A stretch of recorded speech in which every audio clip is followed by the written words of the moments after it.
Okay, hello, and welcome to this eSchool News webinar, Back Office Innovations in K-12, Part 2, Creating Secure, Compliant Workflows. My name is Kevin Hogan. I am the editor-at-large for eSchool News, and I am happy to have you joining us today for what I know will be a very insightful and important conversation. This event is brought to you by Adobe Sign. Adobe Sign helps schools go paperless, which revolutionizes the business of running an institution. Use Adobe Sign to create seamless workflows that are simple for staff and residents to complete and can save your school both time and money. Reduce errors, increase security and compliance, and foster operational resiliency. Before we go into our conversation, I'd like to take a minute to go over some of the features of the platform that we're using for this webinar. This event is being recorded, so you don't have to worry about missing a thing. Within a few days, you'll receive an email message that contains a link to the recorded webinar, along with a PDF of the slides. You can submit questions at any time, and I really encourage you to submit questions at any time during the presentation by clicking on the Q&A box. There'll be a time at the end for our speakers to address questions, but also I'll try to fit them in during the course of the conversation to keep those timely. Also, there is a chat function that you can launch by clicking on chat. Feel free to use this feature to contact someone from eSchool News if you have a technical question. So with these housekeeping items out of the way, let's get started with our conversation. First, I'd like to do a brief round of introductions. First, we'll start with Paul. Paul Sanfrancesco is the Director of Technology for the Owen J. Roberts School District, which is located in suburban Philadelphia. For over 26 years, he has worked in Catholic, private, and public education, including as a teacher, assistant principal, and in collegiate teaching at St. Joe's University and Newman University. The National School Boards Association named him one of the 20 to watch educators for his work in EdTech, and the Pennsylvania Association for Educational Communications and Technology named him CTO of the Year for the state of Pennsylvania in 2018. Paul, welcome. Also here today is Dan Armstrong. Dan is a solution consultant for Adobe Systems. In this position, he supports higher education in K-12 schools in both the United States and Canada. Dan's career in education includes 11 years as a career technical education instructor, 2 master's degrees, Certiport Teacher of the Year, Idaho CTE Teacher of the Year, and an Adobe Impact Award as a result of his decades-long work in training teachers around the country. And last but certainly not least, Matt Joseph. Matt has been a school and district leader in many capacities in public education over his 27 years in the field. Experiences such as the Director of Curriculum Instruction, Director of Digital Learning and Innovation, elementary school principal, classroom teacher, and district professional development specialist have provided Matt incredible insights on how to best support teaching and learning and led to nationally published articles and opportunities to speak at multiple state and national events. Gentlemen, once again, welcome and thanks for taking the time.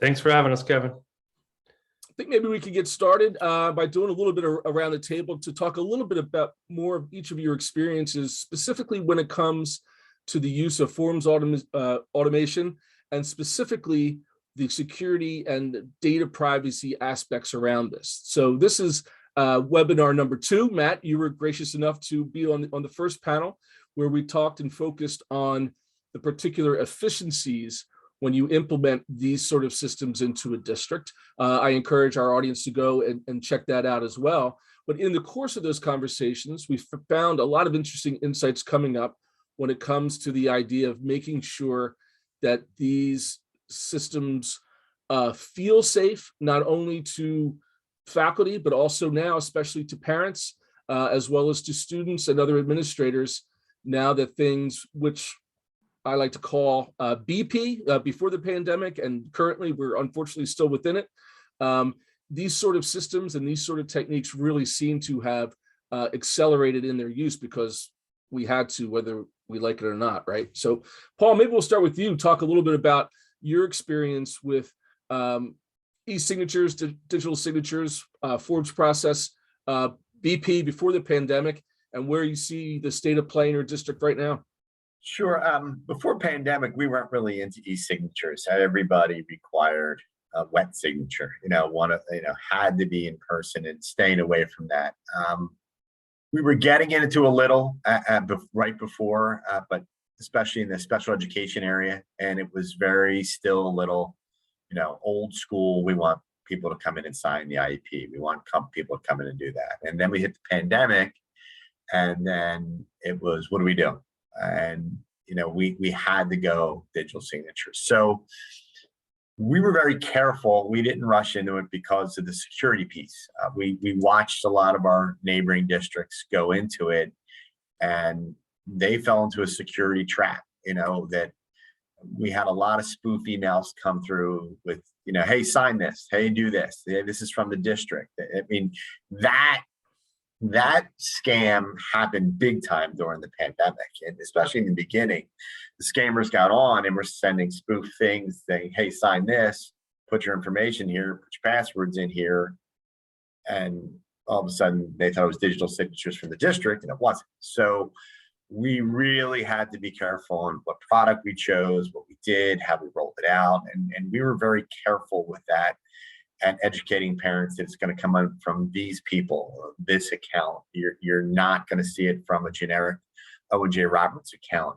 Make sure you're looking at email addresses and hovering over the email address to make sure it's a OJR.net account or our signature account. So it was a lot of professional development on the parent side, not really the teaching side and the district side, because it was easy to implement here. It was the security piece and the spoofed piece that was really, we were watching other districts fall into that trap, and we took our time. Yeah. Dan, is that something that resonates with you and some of your experiences over the past few months? Yeah, I mean, that's what we've been dealing with here at Adobe, is helping schools kind of identify some of those problems, because they've been thinking, I may have been sending it, through one tool or another, and then realizing that like the signature they're sending out isn't compliant and it doesn't fit in a workflow. And, because we have a lot of personal tools for the individual creative available in Acrobat that just aren't suited for like an enterprise workflow where we need all this security. And so we had a lot of folks falling into that, where they were, having, heads of departments sending things basically as a document just from them. And so we had to help kind of educate. And it's a lot like Paul said, when the pandemic hit, everybody sort of realized, oh, now we need this. And so we were able to be there, with our decades worth of work already in Sign, to be able to help from that standpoint, what we'd already been doing in the commercial world. So, right. Absolutely. Matt, I know that, you and I have talked about paperless office for more years than I care to mention.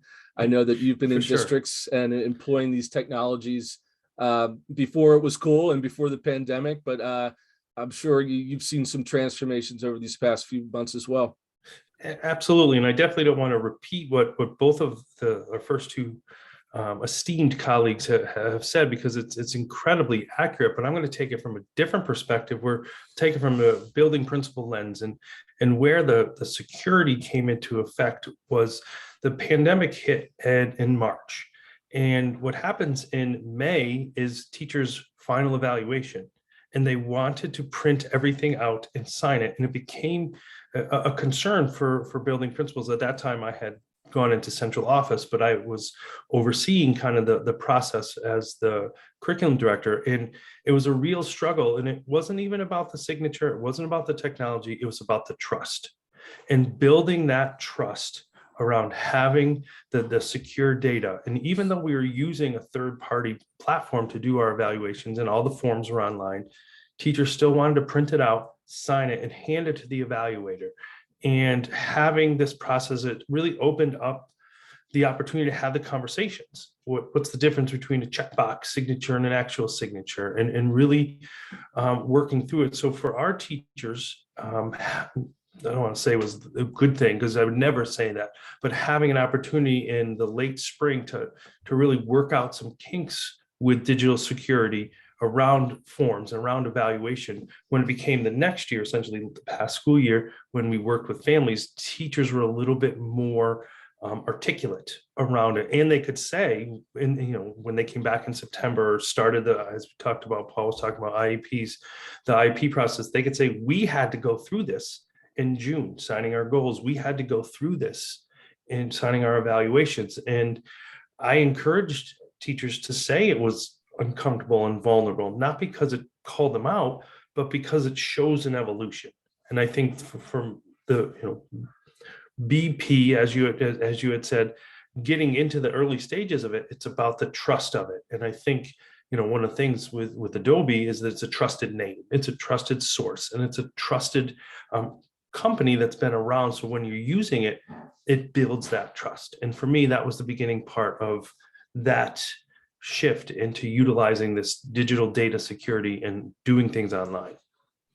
So really, I mean, this isn't really necessarily a technological transformation that is going on here, right, Dan? I mean, the technology's been there, and I know it's been, become more sophisticated over the years, but the actual process has been there. I mean, this is more of a question of user behavior and acceptance, right? Yeah, I mean, we've had the technology, like you said, in place for a long time. So when people came to us needing help, we already had solutions ready.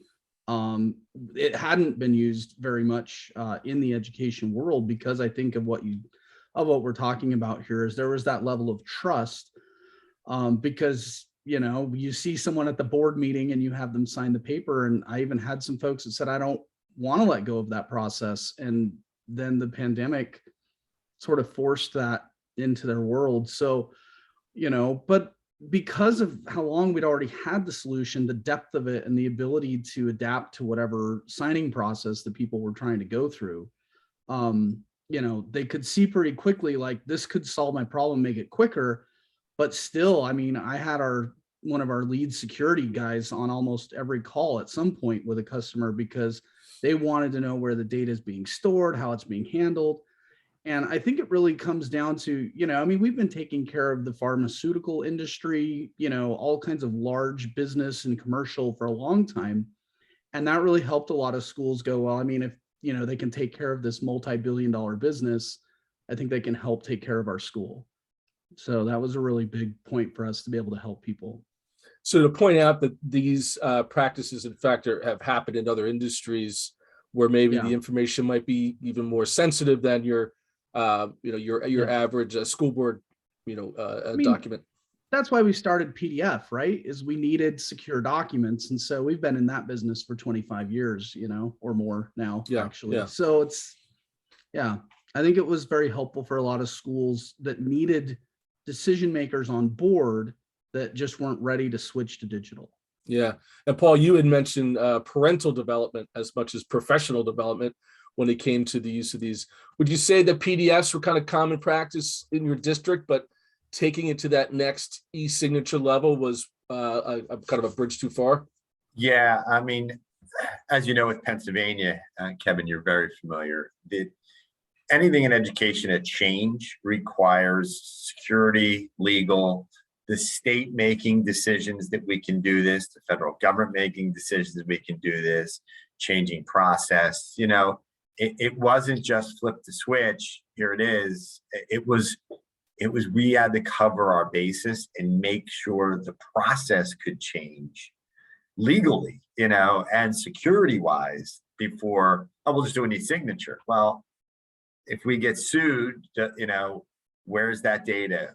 Did you have a real signature? And in PA, in some districts, in your, school code or, school board, it didn't say you can have an e-signature. So a lot of this process in education, the business could just pivot.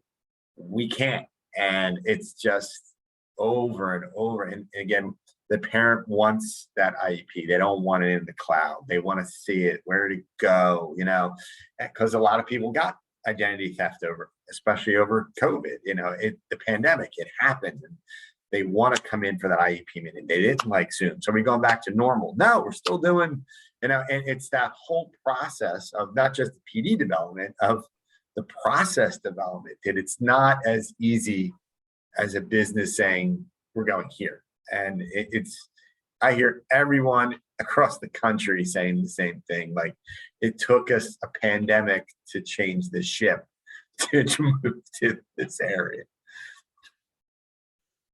Matt, does that resonate? Yeah, absolutely. And I think another step that sometimes gets missed that we talked about, because we were talking about PDF and that perspective, what was happening is we were printing the PDFs, signing them, and then like faxing them, thinking this is an efficient process. And one of the conversations through that, because in schools, you fax it to a copy machine, you hope you're the first one there to get it, right? You then call someone like, hey, I just faxed it, and that person, hair's on fire, running down to get it. So just because you're using a wet signature on a printed out digital paper and sending it through technology, it doesn't make it secure. And I think moving from that, the kind of digital unsecure to the secure to online piece was an important piece to talk about, because parents would say, oh, I'd rather just fax it back to you. Well, in a district where I used to work was like 3,000 students. There's one copy machine in central office. And now I work in a district of 24,000 students, and our central office is 3 floors. And I think faxing it to a copy machine or faxing it to an office isn't secure. And having these systems in place, and we've talked about parents, we've talked about teachers, we've talked about the different pieces here, and really talking about what is secure versus just using the technology that's in front of us. Man, and I'm with you with that copy machines save memory. Every copy machine we have saves their memory. If you get a new machine, that memory's gone. It could be in another district. I keep telling them, you do not make copies of these things, and they still do. And they leave them there, or I sent it to the wrong person. What? Well, exactly, and that's what happens because you save on the copy machine. So it's like, oh, I'll just send it to this one. You press the wrong person, and it actually scans now to the wrong person. So utilizing that, I would say, archaic technology to send information, when we're talking about data security, it's almost the user error on that is exponentially higher. And having a platform like Adobe that has these opportunities to have the digital signatures online, it's about the security. First thing I talked about is about trust. I've worked in schools for the past almost 30 years now, and that's the one thing that's resonated in every district, from a very wealthy district to a district with high needs and high free and reduced lunch. It revolves around trust. And when you have that, the technology will fall into place. And it's an easier conversation to have about having families do a digital signature for a IEP, or teacher sign a document when there's something to electronically sign it, when there's something online that you can point to and that is secure over time. Yeah, Dan, talk a little bit about that process. I have this thought in my mind of the Adobe engineers looking at that process of people taking an emailed PDF, printing it out, scanning it back in, and taking it, when you knew that there were steps that made it more efficient and secure. Well, and I think, Kevin, the thing here is, it's great to say, hey, we're going to do this electronic thing, but what we have to remember is we're replacing a physical process. So things happen in a physical process that can't happen in a digital process. So for example, you as a person, you read the form and you know who needs to sign this, and you know what order it needs to go into. But now we're saying, well, it's digital, so we have to tell the computer all of those pieces of detail that we just take for granted, and so we spent a lot of time working with people reinventing the way their physical process worked and helping them understand that we're moving to a digital process, so we need to rethink how this is done, because we're dealing with a computer that we have to tell it everything to do. And well, can it just, when I sign this thing, it's easy because I know who it's got to go to, but we have to teach that to a computer. And so that's where we then start working with them on like a workflow to show them, like, look, you can have an email tree, like this person gets it first, then it goes to these people. And so for a lot of folks, the hardest part after they decided, like, yeah, we can trust this, was reinventing the physical process into a digital process. Mm-hmm. And so I did a lot of time coaching and helping people understand how to make it flow in a digital world. instead of, what we'd always done in a physical world doesn't necessarily work anymore. Yeah. Well, you mentioned trust. And again, it kind of goes back to that existential aspect of the use of this technology as opposed to the technology itself. Matt and Paul, talk a little bit about some of the ways that you're able to build trust in your greater community through the use of a digital signature versus a wet one. Yeah, sure. Two of the things I want to point out, now that we did BP, we'll do DP during pandemic. Yeah, DP during the pandemic. Okay, that works. I'm looking at AP desperately, Yeah. but we're Awesome. still DP. Yeah. But the two pieces I will talk about that we were able to do was use the technology we have. We had we were a Google district, so we had a YouTube account. So what I did is walked through a demo of how it was done and did a screen record. So do something that could be housed on our website. If you're doing these signatures, here is the process. And recorded my screen, talked families through, went through how it works, talked about where it's stored, talk about what the cloud is. It's essentially just a big computer, and really go through the steps and processes of making this happen. And then we put it on our school YouTube channel, and then we posted the link on our website. So if people called and were concerned, they could visit that. And then the second piece, because we are in the human service business, we would set up times like office hours where I would be online and have people Zoom in, and we'd share screens. And the information, yes, it's private, but we were going to get it eventually. So it wasn't that I wasn't going to see student data or teacher information because I'm part of the district. So having their SIS system open or the student information open wasn't a breach of confidentiality if it was just the two of us. So we would walk through a Zoom screen and I could talk them through and be like, here's where it is. So really both giving something that's memorialized, that's online and viewable over time, and then making time to say, hey, if you want to call in or if you want to Zoom in or whatever you want to do, someone's going to be available. So between myself and the tech director, we had times that we had people come in, call in. Yeah. You need success.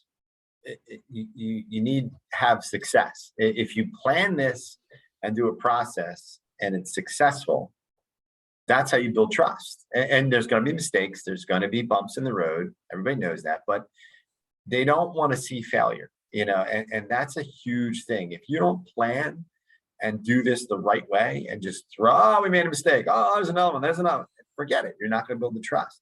You need to practice and have success and buy-in. Principals have to buy in. Special ed has to buy in. Business department's got to buy in. You all have to give the same message. We're in this together. We're doing the same process. Because the one thing you don't want is a school, a department still doing it the old way. Nah, don't worry about it. We're not there yet. Well, why aren't you there yet? Oh, it's because we don't have the kinks worked out yet. So we don't trust it. And then you get demolished because then one department falls.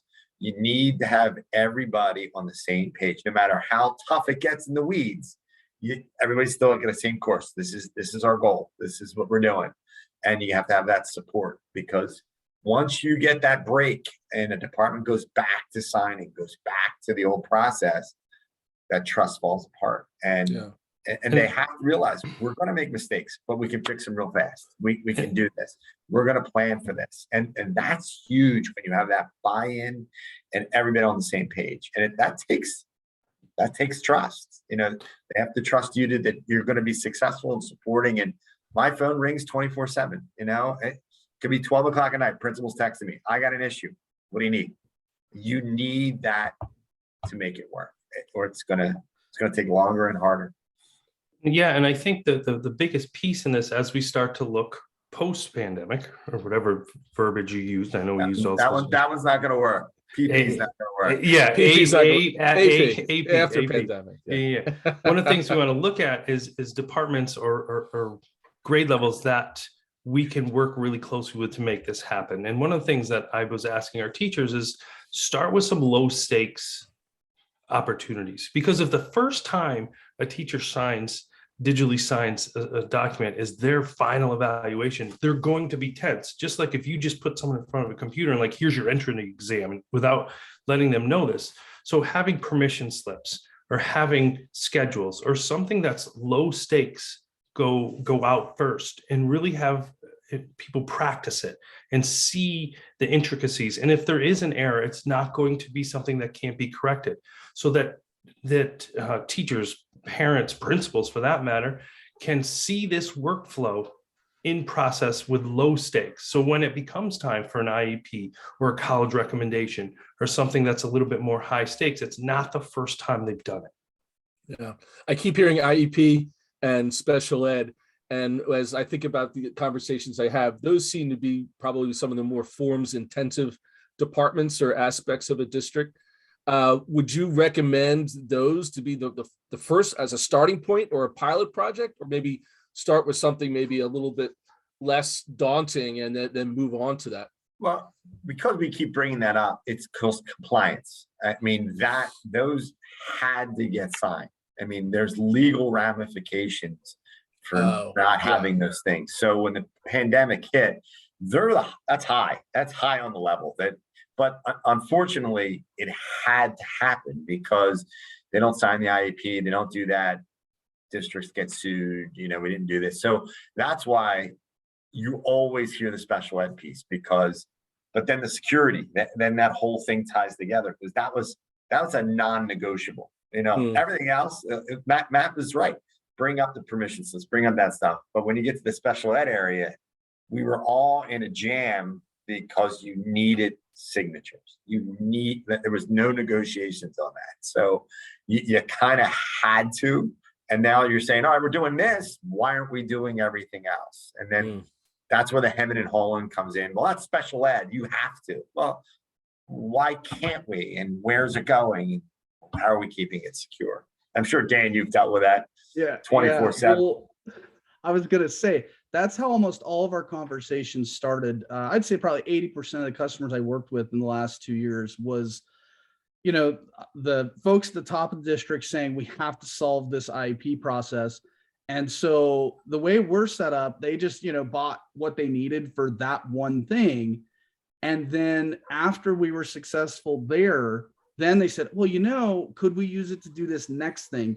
And so we always had sort of this 3-part call process where the first one was, do they even trust us? And do they even want to do this? The second one, we had the special ed team on the call trying to solve their particular problem. And then, hey, somebody just talked to me and they liked what I did. How do I do this? And so that's when we sat down with the leaders of the district to say, okay, we got it working. Now you need to talk internally and come up with a vision and a plan, like what's the next step and where's the next thing going, so that it was led sort of at the district versus everybody just sort of picking and choosing what they want to do. And so the people that were successful were the ones that managed, like you said, to get it organized at the top and say, this is the direction we're going. We're not going to try to do 5 different things. We're going to do this. And they just tackled it one workflow at a time. So that's where we sort of saw how all this kind of came together, at least from our lens, was, solve the thing that has to happen now for compliance. And then they could just add on to whatever they needed for the next thing. And so by the time we hit, this last May, we had a lot of people using this for their teacher contracts. We got tools that'll let them upload a spreadsheet, fill out the contract, and send it to all the teachers, in 10 minutes. So they went, oh, well, we're ready for that next kind of hard thing because we had some success over here with that easy thing. So yeah. Well, so Matt, when you say you're talking before from the central office, was this something that was a bottoms up innovation, or was this something that needed to happen from the top down? Most of the time, it started with the special needs department, and they said we need a solution, and so they were on the call with us and IT, because IT is like, well, we want to support it and we have to because of the compliance piece. And so we do some brainstorming and kind of figuring that out. And then once we had a plan, that's sort of when the directors of everything would come in and we'd say, this is sort of what we're thinking, here's the plan, this is what it looks like. And they'd ask, IT, special needs, everybody's good, let's do it. So we don't really like to just jump into it and say, hey, we have this thing that solves your problem. We want to understand the problem and make sure that we get a plan. How are we going to solve this with the tool, and what does it look like? And then let's get everybody involved and make sure that everybody's on board with it. Get to the people who are having to deal with it in the weeds. that are the trusted people at the district, right? Yep. As soon as the IT director says, yeah, this will work, everybody else is like, well, okay, then we're on board. Yeah. So that's sort of how we saw success happen for a lot of schools. Got it. And Matt, for you? So I think it was kind of in two phases. I think the first few months from that March to June, it was very top down. And not that you want to have that level of leadership to build culture. Sometimes you have to just solve problems. And it was an issue, like Paul was saying, with compliance with the end of the year.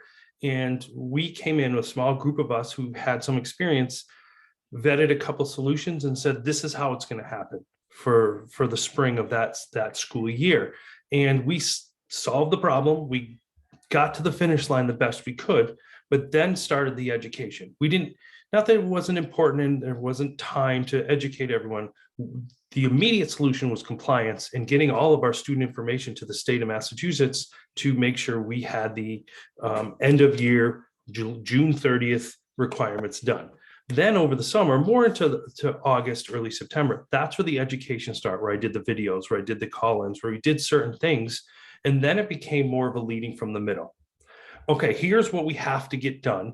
I'd love to hear what your ideas are. Here's what we have to do, but here's what I want to see what you can do. So from a central office point, it was definitely initially top down. Got to get this done. Look, there, grants, Title I, all of this has to be in. And it was just a solving time. Not to say that's how we always should do it, but this was something we've never dealt with. And then once we had time to sit back and educate, and this was also going on when we were trying to figure out if we were virtual or not. So it was tricky, but we were able to have people's voice in, because I call it my been established bucket. It's been established. We have to have these digital signatures. We're not arguing if we are or aren't. Now, how are you going to help us mold to make it happen? We're not debating if it is or isn't. We're in a position that it has to happen. So I'd rather have your voices involved. So that's where we talked about timelines, and we talked about structures, and we talked about who sees it, and really the education phase. Once we got into why that we needed to do this, and then the how to make it happen. I'll take a break here in the conversation to just reach out to the audience. If you have any questions, or if you have any innovations of your own that you've used in your district when it comes to this topic, please feel free to drop them in the chat or in the Q&A tab, and we can have our panelists here address them. Paul, are there any departments that have yet to be digitized that are kind of next on your wish list when it comes to that? Are there any holdouts there that maybe are there any things where maybe this doesn't work? So we're taking it slow. Athletics is the next big one that we're going to tackle. And, but the problem with athletics goes back to the PIAA, which is our sports authority here in Pennsylvania. They require real signatures. So it's again, a waiting game for some areas and all in for other areas. Our athletic department's ready to go.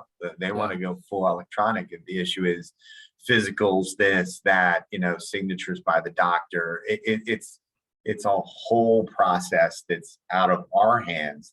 Kevin, I know you deal with the same thing that we do, and because your kid's in a PIAA school, it's not an easy process. And when you're ready to go and you get a stop, and that it stops everything, and you're waiting for other departments to get on board. It's the willingness of, it's successful everywhere, and now you can't do it somewhere. Well, you have to wait, and that's the unfortunate thing about education. Again, you have many levels that are out of your control. Like Matt said about Massachusetts, like we're all dealing.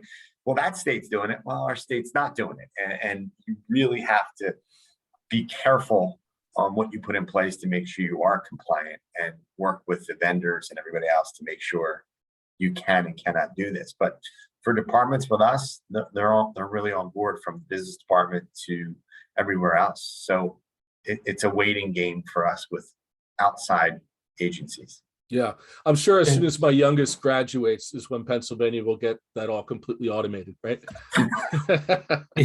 In another department that we are trying to get on board with this as well, with the security piece, athletics for sure, but our guidance department, because and especially in the large district where I'm in right now, we have 24,000 students. We almost have 8,000 high school students signing up for courses and registering. And what happens is when there's overrides or parents want to choose something different, there was a form that went home, they had to sign it. Guidance is waiting for that to come in and waiting to build the master schedule. And anyone who's built master schedules know that every little piece matters. And having the speed and efficiency to have the digital signatures secure really assists in building that as you build your algorithm to build schedules. It also not only is for schedule building and course selection for our 8th graders to 11th graders, our 12th graders are looking at colleges. So having that security to go into the Common App and having that security to send letters of reference to specific schools, or we were talking athletics, join with the athletics department to send scholarship, opportunities or videos, and signing off that this is authentic. So besides what Paul was saying with athletics, guidance is another one that we're really working closely with, because when we think of data security, we started the first 20 minutes on IEPs and compliance. Well, now it's moved, we also have to think about all the other things that are happening within schools. We're taking care of kids going to college. We're getting letters of reference. We're signing FAFSAs. We're doing a lot of things that is really acknowledging where our students are going next. And we have to have that security because of the amount of data that's happening. And it doesn't matter if you're in a small district like I was, or in a large district now where we have 7 high schools, that we have to have these processes for our guidance department, because we can't be in the same place. In my last district, I could drive to the high school. I could literally walk to the high school. Now, to get to every school would take me a couple hours to stop, go, park. So we have to have these processes in places. And with larger districts, the amount of students who transfer from school to school. So internally, having your guidance department, having this secure data helps with any transitions within your own school department as well. Dan, talk a little bit about maybe some of the departments that are on your radar that you want to see your products and services go into next. You bet. A couple follow-ups on this real fast. First is, we've had a lot of things like, sorry, it was just said by Paul, where, we have things that like are kind of out of your control, and how do you change those things? And we've helped with some of those conversations, different states and other things. But, we have gone through all the rigorous testing and stuff and have security packets available for people that are looking to help make that change. I was a teacher in a classroom that made a statewide program for Adobe, and I had to have some of that documentation to make that happen. And so we've helped people with those conversations, with all the security pieces that you would need. And so I think Paul also hit on the head with, what's next. Athletics is a big part of everything that happens. We've seen schools adopt things like, they got to have that physical form filled out. Well, so we have, web-based forms that can just be on demand for parents. So they can just go fill it out and get it turned in to say, yeah, my kid can come participate. And then that takes the heat off of like the instructors and the other people, so they can get that in a compliant way and have it. And they don't have to worry about how they collected it or whatnot. And they can go in and just simply see who didn't fill it out and request and send a link. We've used that same kind of thing for some of the other things we've discussed, add and drop forms and changes at the university to help automate some of that. Because all that data comes out real nice and there's some options there. So I think athletics has got, probably one of the next big things. It's the next big thing in most of education after we deal with, special needs. But then I also I like the idea of it getting a little more involved with, the student information systems. We have open-ended APIs that can work with those systems. So like, I think there's a lot of interesting things that can happen there between the automation that we can provide with an API to put it in the student information system. In addition to like Power Automate through Microsoft, there's a really unique opportunity there that our commercial customers are taking advantage of, that I think there's some opportunity for growth and excitement in that area. Because we could do a lot of really neat things with those pieces, but it's now down to a school and a district to say, well, this is our person that's going to be sort of our pioneer for these digital signatures. and having them grab hold of some of those things. So I think after we get the major things out of the way, which I think we're getting close to having some of those solved, it's now then we need the innovator in the district to say, here's the next thing we could do. If we could stretch ourselves just a little bit, which that's hard to say right now because there's so much going on. Right. So yeah, it's a big ask, but I think that there's some great things that could happen there to simplify this for schools. Absolutely. And Matt, you had another one? Yeah, one of the things to think about, we talk about this a lot. We haven't really talked about student success right now. And we haven't talked about teachers, but that is the heartbeat of the school district. And another department that we are really moving towards is working with our human resources. And I can speak about this in because it just happened to me. So I was an administrator in Massachusetts and was interviewing and got a role in Providence, Rhode Island, in a different state. So I had to go through human resources. I had to get the offer letter, which I had a digital signature. They contacted Boston College and the Department of Education in Massachusetts to get all my information because I wasn't certified. We had to have that information all sent. So all of my transcripts, all of my information from the universities and from all of the districts that I worked in was sent down electronically, and we all had to sign off on it. Now I'm in this role. I'm the executive director for teaching and learning, and I'm hiring 5 curriculum supervisors. So everyone that I interview is a digital request. I don't send email. I don't send, hey, I don't call anybody. It's all online. And then if what happens is when you offer someone a position, especially in a large district, it's an offer letter that they have to digitally sign as well. And these are all secure. We hired over 350 employees in 2 months. So having that online is efficient, 1, and 2, it has to be secure because when you're talking about individual educators or whatever staff member, guidance, nursing, the content and data from our own personal storage is huge. And having those systems, so we talked about within school, but the human resource talks about the whole fleet of staff and having those systems in place. It also helps with record keeping or over time is that you see who you interviewed, you see when they signed, you see the documents that came in or what we needed. One of the things I was missing something and it was signed off from the state of Rhode Island, RIDE, it's called Rhode Island Department of Ed. And I had to get it. And I knew that because I had to sign off on it. Well, I knew the toughest part of my job this afternoon would be to end this conversation. There are so many different aspects, and there's so many different ways in which we can pursue the needs of this technology and this application. But maybe to wind things up, hopefully on a glass half full, when you're looking at the use of these technologies in districts, where do you see it in 3 years, in 5 years? I mean, you talk about the athletic departments, we talk about HR. What do you see down the road now that we've gone through this great beta test where all of our users are at least semi not resistant to the use of it? And maybe Paul, I'll put you on the hot seat on that one first. It's going to be storage and it's going to be cybersecurity. We're going to get out of the process. We're going to get out. This is going to be normal. Like if your district's not doing it, you have chalkboards. It's kind of that attitude. But now you have everybody doing everything electronically. Cybersecurity, which is huge today. I mean, it's just taking over our jobs if you're a director of technology or CTO. So, and storage.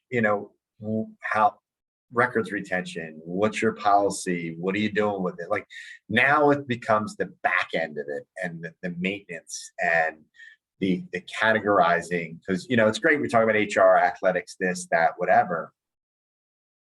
Where's the database? Where do you store it? What happens? Then a lot of people want to put it right in the student information system. You don't have this, then it costs you money. Like then your license. It's now how do we maintain this in 3 to 5 years and make a plan for it and have a budget for it? Because budget's going to be, we all have these ESSERS money and COVID money right now. We're spending, which is great. We're putting a lot of things in. But how do you maintain that budget and these processes and storage when you don't want to spend it on the back end? You want the the things you can see, but not the things that we need to run the district to make sure it's running efficiently, security-wise, and maintenance. So that's going to be a huge piece that you're going to see backups, and you're going to see all these things happen really taking place in 3 to 5 years. It's going to be, this is Dan, this is the easy part. The harder part is that other one. Yeah, no, absolutely. I mean, for us, here at Adobe, of course, we're continuing to innovate. And one of the things that we look at very much is the process. Who's touching it and where's their ability at, and how do we make it simpler? What if the process didn't have to be complicated? What if it could live where people work? What if they didn't have to, go to some tool to do something? It could just be part of what they do. What does that look like on their mobile device, and how can they interact with it there? And so we're always looking at those kinds of things. How do we simplify and how do we help? Continuing to move to web-based options so that people can perform, whatever function they need to wherever. And so I could look at this, putting my teacher hat on and being part of education. It'd be really great if I just didn't have to print stuff. I say that like kind of funny, but I was the guy that had the computer lab without the printer, and I was like, what am I going to, print? But, we had like all the graphics and things we had to print, but talking about paper, what if it could just be easy?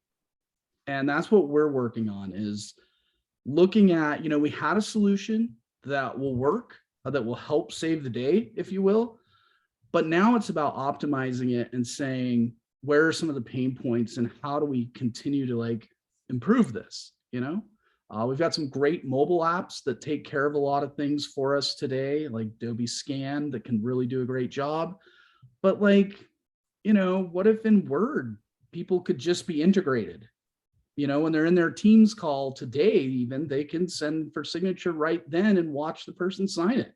Mm-hmm. So we're going to continue to look at that innovation and the needs of education to kind of see if we can't match those two things up, just make it easier. So it just becomes invisible, and then it's just automatically trusted. Yeah. I mean, you don't think very often when you pick up a pencil, you don't think about how to hold it, right? You already know that. So what if we could just make it easier, like picking up a pencil, just draw with it? And Matt, how about your crystal ball?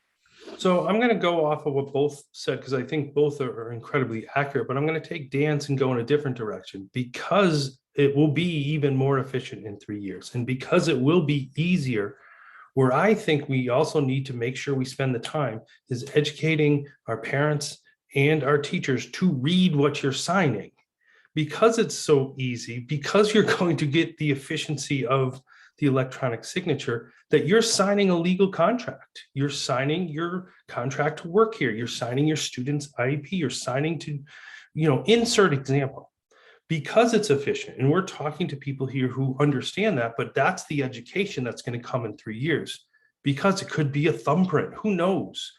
But because as the efficiency increases, sometimes people's kind of effort decreases because of the efficiency. So both of what they said were accurate, and I agree with both of that. But I want to add that next layer in, is to make sure you still work with your staff, make sure you still talk with your teachers about their evaluation, and because that's the information that they're signing is important and often legally binding. So just because it's easy doesn't mean you also don't need to just read through it. Like, how many of us that you're buying something or you're online and there's this big box that read through this screen, sign it. Yeah. We have to have that education too, as things become more efficient. Look at our online subscriptions. You got oh my gosh, my bill was $500. Well, I got HBO, I got Apple TV, I got Netflix, I got Hulu, because we're not taking the time to read it because it's so efficient. So I think I agree with both of what Dan and Paul said, but I want to layer that into it, because again, I'm going to go back to, we're a human service business, and we work with students and teachers and parents and coaches. And when we do that, we want to make sure the people who are signing whatever it is they're signing super efficiently and very safe, that they understand what's on there. Yeah.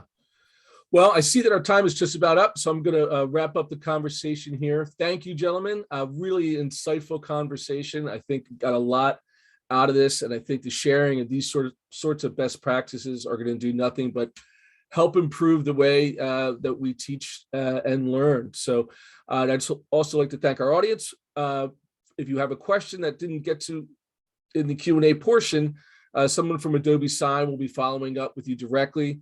Again, I'd like to thank our presenters for this informative presentation, and I'd like to thank all of you for joining us as well. As a reminder, you'll get an email within the next few days that contains a link to this recording along with the slides. Thanks again for participating and have a great day. Thanks, guys.